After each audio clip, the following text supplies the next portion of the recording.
Welcome back. I'm your host, John Knocklinger. I'm a men's divorce coach and a New Jersey divorce attorney and mediator. On today's show, we're going to tackle blended families and step parenting done right. My guest today is Brittney Phillips. She's a mom of four in a yours, mine, and ours family dynamic and a certified professional coach and teacher. She's personal experience in going through divorce and later transitioning to blending her own family with her now husband. Her approach is centered around empowering people in blended families to strengthen themselves, which ultimately influence and benefits the whole family. Thank you for being here today. Hey, thanks, John, for having me. My pleasure. This is a topic I love because I have too been divorced and I have a daughter who has a stepfather now. So it's very near and dear to my heart, this topic. And I don't think it's something that we talk enough about. I feel like all the conversations go around co-parenting with the person you just divorced and not bringing in this new person. So why don't you take us back, since we're talking about your children from your first marriage, I'm guessing, that you're now, have brought into a new marriage. So why don't you take us back to your first marriage? This is a podcast, after all, about divorce. Why don't you take us back and tell us a little bit about how the marriage ended, how that impacted your kids and got you to where you are today? Yeah. So my, excuse me, my first marriage, I was married for about 8 years in that marriage. And as time went on, started to realize how toxic and unhealthy it was in so many aspects. There was like major betrayal and actually trauma that I got through the process. And so with the help of some other people, I don't know if I would have been able to get out on my own, but with the help of family members, they helped me find a way out of that unhealthy situation. And that left me as a single mom. I was a full-time single mom, had full custody of her at that time, of my daughter. And we're off on this new adventure, right? Like trying to figure out how to get back into the dating world, how to navigate doing all the finances and all of that on my own. And so that was an experience. We'll call it that. And I'm sure many of your listeners can relate to that aspect. Getting back out there, it's kind of a leap of faith in a lot of ways to even put yourself back in that vulnerable position. So I did do that, did a lot of dating, met my now husband, and he was a single dad. I'm a single mom, and we're like, hey, this is pretty cool. We dated for a while, eventually introduced our kids to each other, and they seemed to get along great. And we thought, we're going to be perfect. This is going to be so easy because we're all getting along, and we seem to have our values pretty aligned. Well, we get married, I move into his house, and that's when things immediately got really difficult. So we're both biological parents. We're both also step parents, and just the complexity, so many aspects I couldn't have even understood until I was in the situation that came up. We almost got divorced because it got so hard and overwhelming, and we didn't have the support we needed at the time. Luckily, we were able to work through a lot of those things, but that's really why I do what I do now, because good intentions can only get us so far. And there's not a lot of conversations happening about step families and step parents and how to blend in the healthiest way for everyone, in a way that we're not neglecting or leaving anybody out. So that's why I'm here now. Awesome. I think a lot of us, when we think about blended families, of course, you go to the Brady Bunch. I mean, that's sort of like the quintessential blended family, right? But you just had a lot of things that we need to unpack a little bit. So going back to, your divorce and your daughter, how old was she when the divorce was happening? She was 2. She was really young, really little. Okay. So hardly aware, I guess, of everything that was going on. So you start dating again. I'm always fascinated to hear about people dating in this age after they've been divorced. How was that for you? And how long did it take of dating before you found your current husband?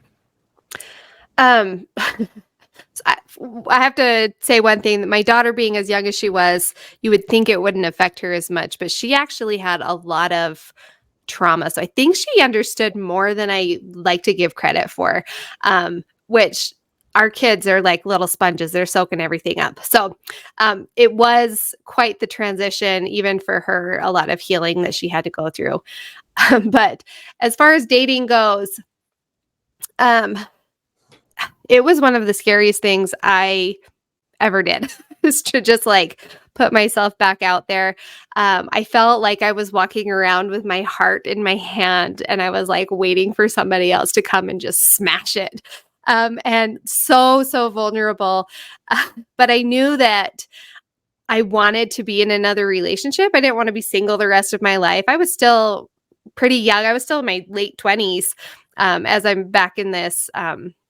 In the dating world. And so I was like, I still have a lot of life to live. I don't want to like be single forever just because this circumstance happened. And I believe in, you know, family units and that whole concept. And so that was something I knew I had to work through my fear if I wanted to get the result that I wanted on the other side.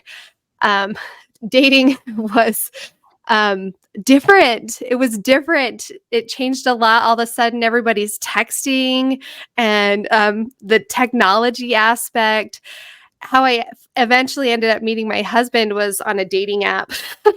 And it was not the route I wanted to go, but that was the reality of the situation. And so we met that way. I met a lot of people that way. but but That's how most totally people different. are dating now, though. I mean, that is how most people date. Um, It is. it's It and is. it's It was such a change. you said your first marriage was a toxic relationship. Mhm.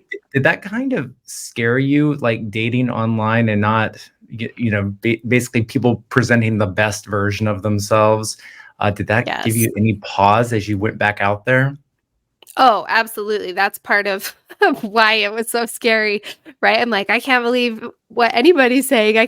Couldn't even trust my last spouse. And so absolutely, that was huge. I had to learn to trust my gut more and really listen to and look for red flags in the dating process. So your daughter's very young then. Did you bring Mhm. up the fact that you had a young child on first dates, or when did you break that news to people?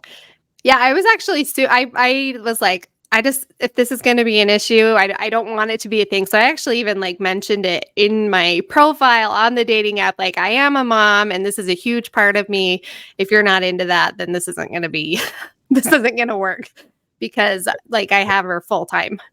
So I was going to ask you, what is the parenting arrangement with her biological father? yeah, I just have complete full custody of her 100% of the time.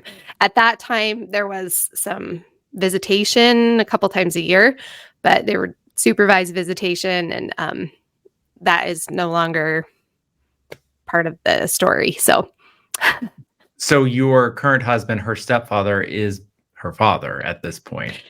yeah, actually, what happened is my ex spouse signed his rights over, and my current husband was able to adopt her a few Oh, years that's down the road. great. So he is dad now.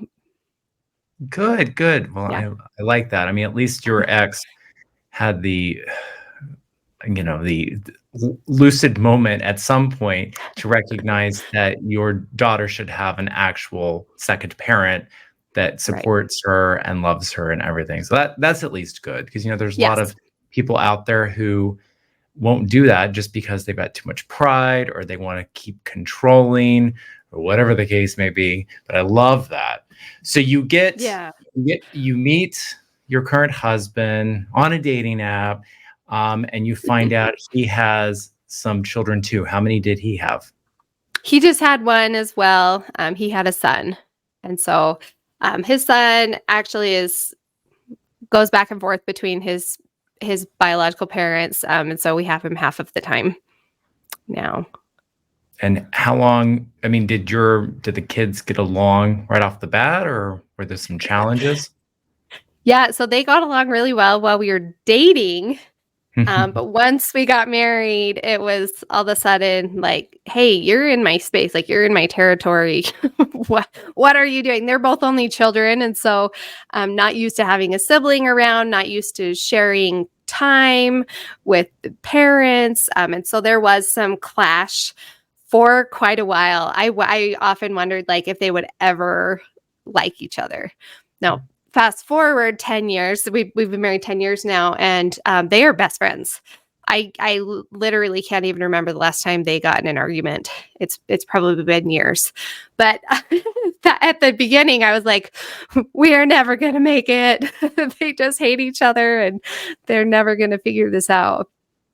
So, So part of what you do is work with people that are blending families. So take your take yourself back to when you were blending this family and mhm. put on your new hat that you have where you're helping people. What advice would you have given yourself back then? I would have definitely told myself to be patient with the process. By nature, I'm a very determined person. Like, I want what I want and I'm going to make it happen now. And so I would tell myself, like, this is the process. This is what we have to go through. Good things take time and sometimes they take a lot of work. And I wish I could say, like, this is really normal. What you're experiencing is super normal. It is hard. There are unique challenges, but it will and can be beautiful on the other end. How old was your husband's son when you got married?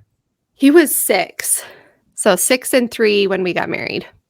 All right. And was it just conflict between the kids, or was there some conflict between you and his son and your daughter and your husband? Yes. All of the Yes, above. everything. We had all the issues. Yeah, actually, like truly. My husband and I had it was hard to get aligned on all the parenting things. Like the big picture, we were really aligned, but it was like the little things that it got really frustrating. He's the dad already. I'm a mom already. We already had our groove. We knew how we like to do things. And all of a sudden you're trying to like mesh it with somebody else. You're not going to be aligned on all the things. Little things like bedtimes and like screen time and those type of like you don't think through all the things like all of that disciplining or how we do chores and when we're doing chores and just all the little details. I don't know anyone that's been completely aligned on all the things. So that can be really difficult to work through. That's a huge piece that I help my clients through. Like, when are we going to have an issue with this, or when are we going to like just let this go? And kind of finding that balance. What is especially hard if you're a biological parent and the step parent, knowing the boundaries. The difference is like I'm parenting this child, but I'm not this child's like biological parent, and so they're gonna like the transition into that is complicated.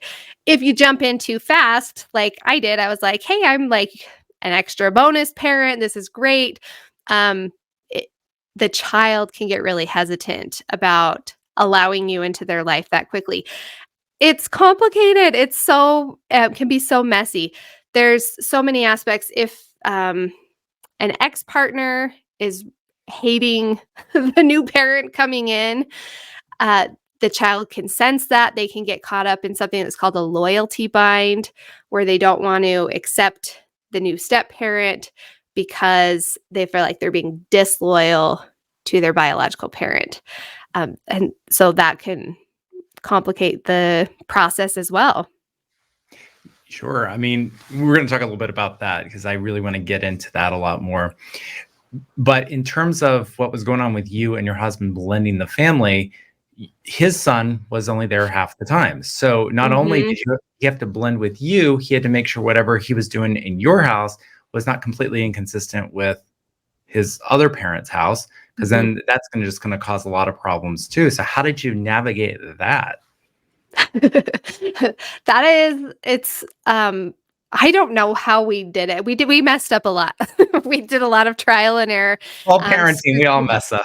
yeah, yeah. We screwed up a lot, and that's why I know that it's really hard, because it doesn't work the way that you think it's gonna work. Um, Really what we had to do is we were never gonna be completely aligned between the 2 houses. And so it's really like teaching the kids when you're at this parent's house, these are kind of the rules, this is how you do things. We try to keep it as close as we can, but we're going to have some different rules. Like you have an extra sibling here. We have, like we're here different days of the week. Even those types of things matter. Like you're here on the weekends. And so weekends look different than weekdays, right? Um, and being flexible is probably the key. Being open minded and flexible and willing to try new things. What did your daughter call your husband whenever you got married? That was really cute. I think it was the day she always called him by his first name, but the day we got married, she's like, "Okay, you're my dad now," and she just started calling him dad after that day, and it was just like black and white. um, my stepson still calls me by my first name. And probably always will. And that's totally fine. Like I want him to be able to call me what he feels comfortable with. And something that like not like a nickname that's like a derogatory nickname, but something that he feels comfortable calling me. So he calls me something different than everybody else in our house. I forgot to mention we had 2 more kids together after we got married. So we've got 4 kids now total. So how does that all work now? I mean, do the two older kids have any issues with the 2 kids that are biological with you and your husband? Do you have any issues in that? I know the 2 oldest ones that you each had, you say are really good friends now. Yeah. Like, is there any back and forth between those 2 and the other 2? So before when I was pregnant with the first of the 2, the kids were very, very hesitant. They're like, I don't know what to expect. How is this going to change things? Like, what have you done? Type of thing. And once she was born, everything shifted, and all of a sudden, everybody in the family like loved this human. It really actually united us even more, brought us all together. My kids all have a great relationship with each other. The little ones like look forward and like really like grieve the fact that their oldest brother isn't here all the time. Like, hey, when's he gonna be here? They ask regularly, and get excited for the days when he is coming. So it worked out for us really, really beautifully. Well, it sounds like you did a lot of things right. I mean, Well, 'cause with time. well, listen, I mean, there's a lot of people out there that do things so terribly wrong that their kids are, for lack of a better way of saying it, very screwed up as they enter their teenage years. Mm, yeah. I think what's interesting whenever you're blending families, because we can talk about just coming on as a step parent where there wasn't another child in a second, but when you're blending families, I can't imagine there's anything more difficult than that. And you guys got off lucky. You each only had 1 kid. I mean, if you had Mhm. more than 1 kid, then it would even been more difficult. And Right. am I to assume that your husband's ex and him at least have a cordial relationship? Yes. Yes, we do now for sure. I mean, it's always been pretty cordial, especially like talking to people that have really difficult circumstances. But yeah, for sure. We go to parties together. We've attended like birthday parties together. We'll watch sports events together. Sometimes we sit by each other, sometimes we don't, but there's definitely like a respectful type of relationship. That's always good to hear. I mean, because Yeah. unfortunately, in this day and age, you don't hear it as much as you really should. Yeah. So, let's talk about how you work with people now that we can have your story. So you work with people who are, I'm assuming, that are going to be step parents, and do you work with people that are blending families? Is that kind of like your the two Yes. groups of people. All right, Yep. so Yep. let's talk about the step parent because I think there's really nothing more scary than not being a parent and coming into a marriage where there's a child or children, and now all of a sudden you're a step parent.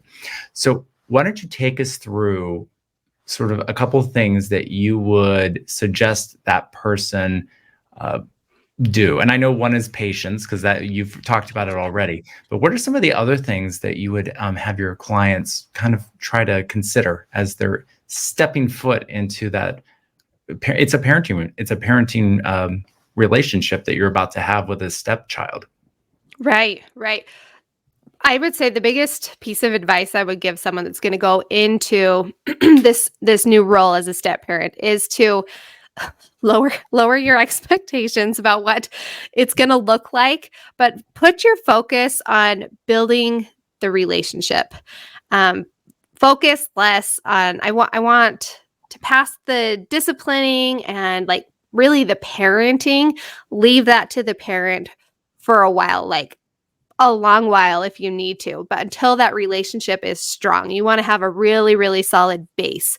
So I'm going to focus on connecting, creating fun memories, having a good time with this child. Now, I can do all the my part and have the best intentions, and the child still might not be ready to have that relationship with me.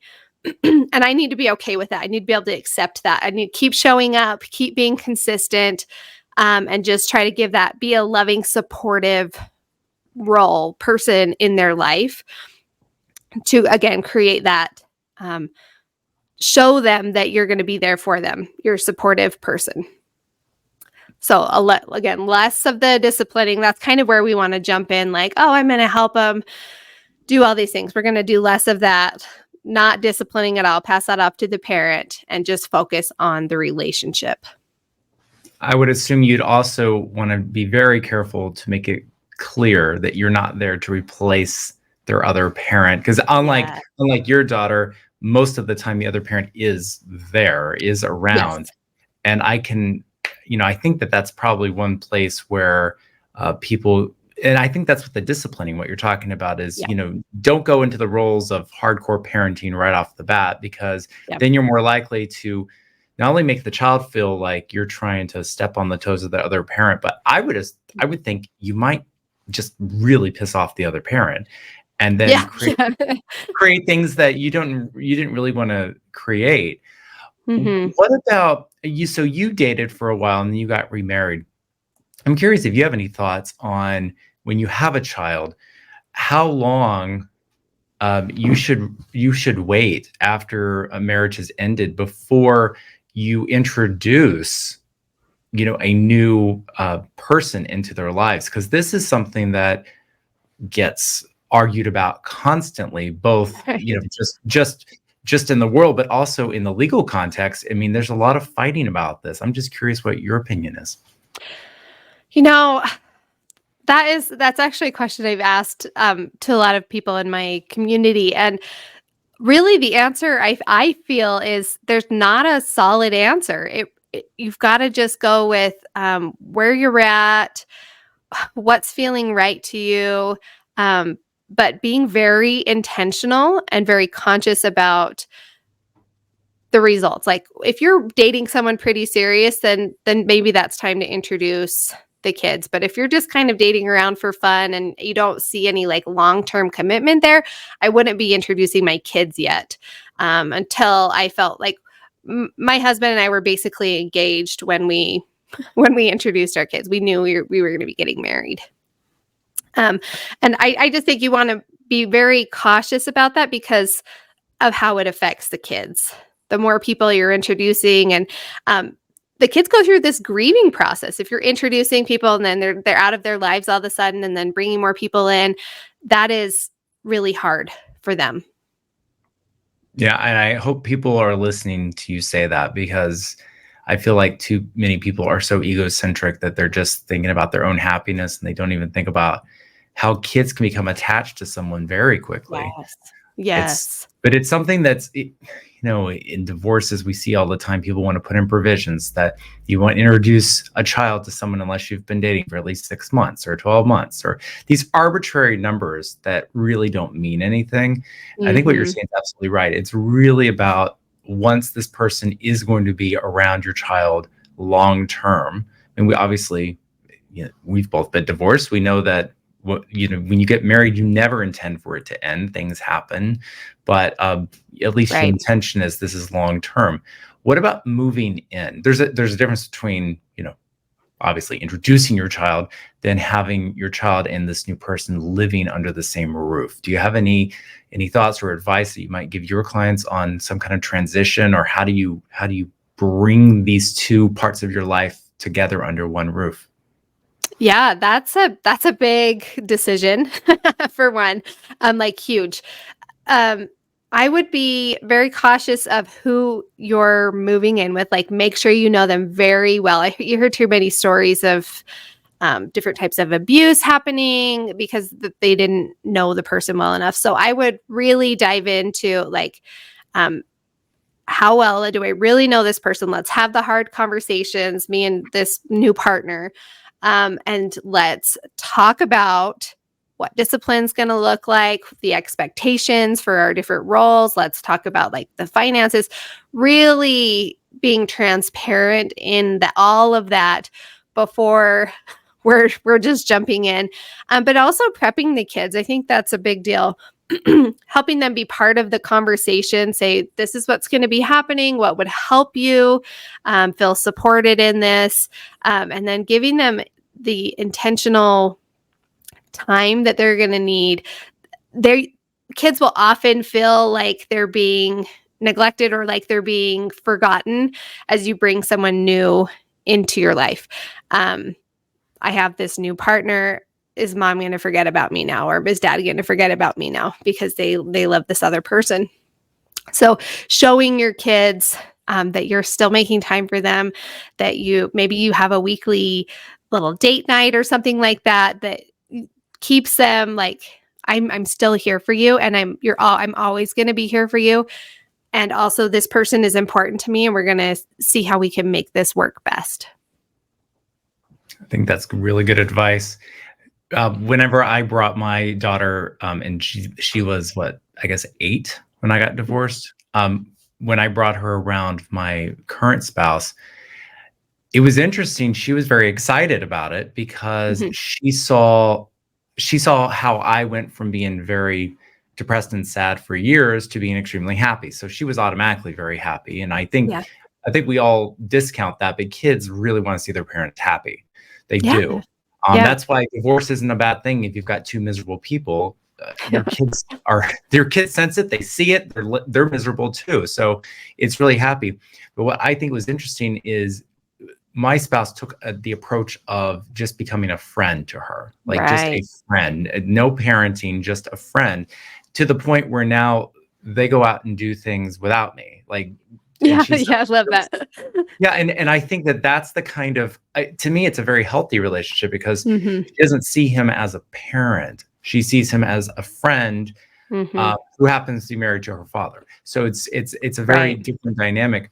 And I think people get too caught up on the word step parent, and they automatically think that they have to at some point fill the shoes of what's a parent, as opposed Right. to just you can be an authority figure. You can be, like no different than maybe like a teacher or a principal or something like that without Hmm. being a parent. I think people get too caught up on it, and I really don't even, step parent kind of is a misnomer because again, it has the word parent in it, and kids Hmm. kids see parent differently. So let's talk for a moment about you've got your step parent coming in, and now they're dealing with this environment that they're walking into. Hopefully they've been prepared. Hopefully you've been patient. Hopefully you've done it, a very measured way. But now you've got this other person that you're dealing with who is the step parent's current spouse's ex. And here Hmm. they are out in the weeds, and they're not all, they don't all sit next to people don't sit next to each other at sporting events the way you Yeah. described. All right. Right. How so because it's hard enough becoming a step parent, but it's even more difficult when now you're hearing these fights that are happening between these two exes. I'm sure you've worked with people in this regard. Talk a little bit about that, and especially where, and I think really what I'm looking for you to talk about a little bit is the boundaries, where it's really hard to keep quiet when you see things that are going on, but that Yeah. creates a lot of tension within a marriage when you don't agree with what your spouse is doing or not doing with their ex-spouse, and it creates another dynamic. That's why step parenting, it's got to be one of the hardest jobs in the world. I mean, I don't even know how people do it. Can you just Yeah. talk a little bit about that and how you help people sort of transition into this role fully? Because we've talked about in the house, but there's Mhm. there's some All crazy the exes out there. Let's be Yeah, honest. yeah. That's so true.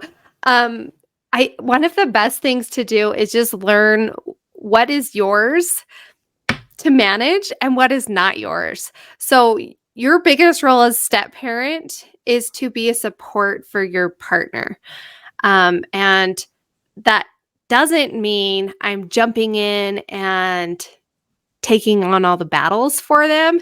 It means that I'm like, how can I help you in this? I'm not having the argument with the ex partner. I'm just there to support my person.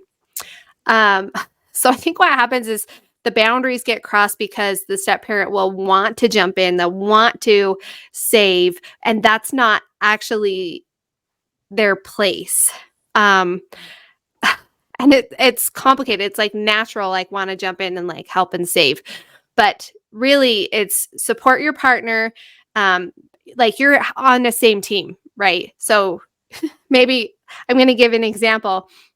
My husband's like trying to communicate with his ex-partner and they're not agreeing on something. I'm not going to jump in on the text thread. I'm just going to say, "Hey, what do you think about this? How do you feel? Would you like to help me? Would you like me to help you word that in a way that the message will come across better, or would you like to go like take some time to relax and like bring your emotions down? How can I best support you in this time?" And so I'm not in the middle of it all. I'm just there as needed. And it's even more complicated whenever you're a step parent and now your stepson or daughter is coming to you to complain about either your spouse or their other parent. Mhm. What do you say to the step parent there? What is an appropriate role to play whenever you have a child who's confiding, and maybe they do see you as a friend and they're just, they're confiding in you because talking to parents, is taboo. Yeah, I don't want to tell my parents what's going on, but since I don't see this Right. person as a parent, I'm talking to them. What do you do with that? Because you don't want the child to feel uncomfortable ever say anything to you again. It's a really difficult place to be. Yeah, yeah. I would say do your best to validate. I would honestly like keep it in mindset, like if I were a teacher in this situation, what would I do? If they're telling me of some like serious safety issue or something that could really harm them, I would even tell the child like, "I thank you so much for sharing that with me because of your safety, because I'm worried about your safety. I need to talk to one of your parents. Is there one that you would prefer me to tell this to? Or do you want to share that with one of them? But like I don't feel comfortable keeping this just between us, right?" If there's that safety. If it's just something that they just want to vent, like, dad is just really grumpy today, like you can validate that and let it go, right? Like, yeah, that's hard. What can I do to support you? Or I wonder what dad's going through that's causing that frustration today, or whatever. But I think shifting it to what would a teacher do in that circumstance? Does this need to be reported? Or is this okay to just kind of let it go and kind of use that as an indicator? But for sure, some things definitely need to be shared with the biological parent. Well, you just reminded me that you're a teacher, so I'd love to Yeah. hear your insight on, as a teacher, dealing with uh, blended families, because I can only imagine how difficult it is. getting, emails from two different households about the same child and going back and forth. I can only imagine how maddening it is, especially how difficult it is to be a teacher anyway in today's Right. world. Did you experience that? And if so, how did you deal with it? Do you know what? I actually don't teach anymore. I'm done with that aspect of my life, but I have been on the parent side of the table Okay. and the teachers being really awkward, like, who do I look at? Which parent? Like, we're all there at a parent teacher conference, all three of us, right? And they're like, the awkwardness there. So I think from our side, like if you're the biological parent or the step parent, just assuring the teacher that like we're all on the same team of doing what's best for the child. We're all on that team. We don't want to get the teacher involved and like he said, she said, all that kind of garbage. That's a nightmare. And makes it so the teacher can't do their job. So if we can really focus in every aspect on let's do what's best for the child, that's going to benefit everyone. And really, before you talk to the teacher, it's really important that the parents and step parent, if you're part of the decision making, have a conversation before you go in front of the teacher. There's nothing worse than, Yeah. you know, wait, I didn't know that was going on. She didn't tell me about that. He didn't tell, Right. that's the worst thing, because then the teacher's like, oh, well, now I understand what's going on with this child. You guys aren't even talking to each other. I don't even know what's Yeah. going on. That's Yeah. something that I just think it's so easy once you're divorced to sort of compartmentalize and just almost pretend like the other house doesn't exist. But when you have a child, you Mhm. can't do that. You have to Right. know what's going on. I'm interested in the role that you think therapy might play in this entire transition for a child, because therapy is a bad word for a lot of people, men in particular. They really are adverse to Mm, therapy. They think that it means that they're admitting something's wrong, or something's wrong with them, or something's wrong with their mhm. kids. But therapy can be very useful. So tell me a little bit about your opinion and when you think it might be the most helpful. Yeah. Oh, I'm a huge advocate for therapy. Um, Therapy is to help with the healing process. So any kind of like past hurts or things. And the truth is, if you're in a blended family, there is some healing that needs to be done. Um, Blended families come from death or divorce or separation. And immediately, with all three of those situations, there's some grieving. There's hard things to process for us as the parents and for the children. And so I absolutely like, why wouldn't I want to give my child the best support that they can get if they're needing some extra help? Absolutely. Let's get them there. Let's be like help them talk. They actually have play therapy now for younger kids who aren't able to like fully understand what they're feeling. They're able to play through and work some of those emotions as well. I think it's fantastic.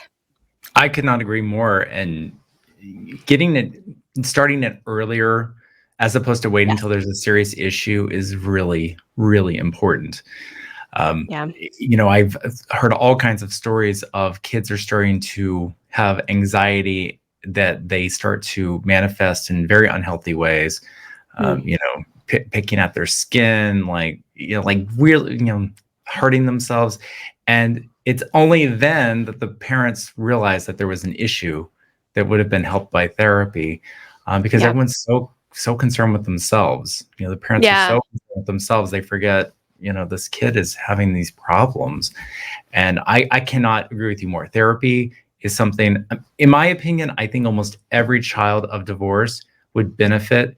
It doesn't have to be long term, but would benefit from talking to someone who's not their parents, not their Mhm. friends, not their grandparents, about how they're feeling about things.